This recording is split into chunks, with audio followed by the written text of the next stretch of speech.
the issue of the CBN policy. I mean, you saw the reactions by every stakeholder. But what was begging for intervention was the law, the issue that has to do with the law. And only you and I can look at that law and give an interpretation to it. And so we looked at the law and we saw that this is what the law said. What we simply did in the letter was, after consulting with stakeholders across the country, several bodies and organizations, we wrote to them, they responded to us. We also had our members do a survey across the country. It's not difficult to know that Nigerians are facing hardship arising from the implementation of that particular policy. You go to the banks now, and you see long queues in the banks. The new notes are not available.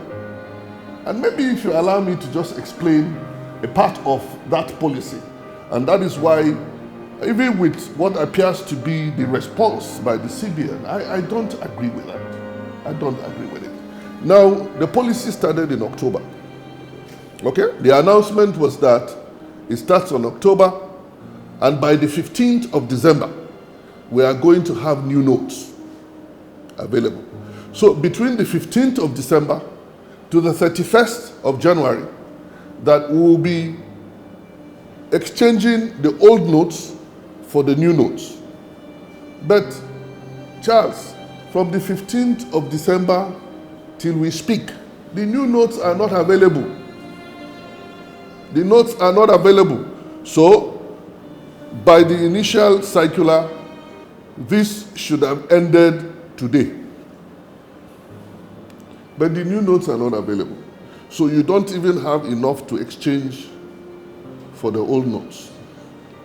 So the only time that Nigerians had until this recent extension was just about 45 days.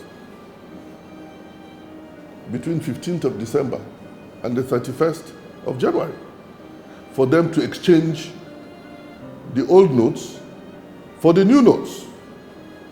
So would you say that the exercise of that power that is granted by law, which only you and I can look at and make a sense out of it, can you say that the exercise of that power, which says that the president, that power to demonetize currency by CBN, would be triggered only by a directive of the president after giving reasonable notice?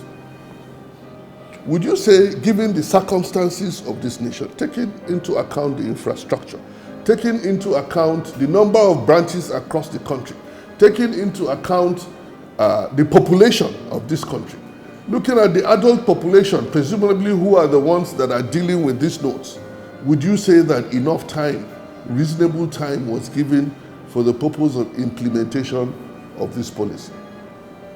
And the law says that once the currency ceases to be legal tender, that means you cannot transact with it.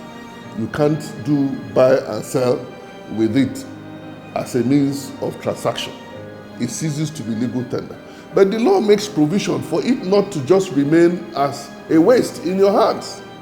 What is that provision that the law made? It says that after that period, after the time that the money has ceased to become legal tender, you can take that money to the CBN and make a demand, and CBN shall.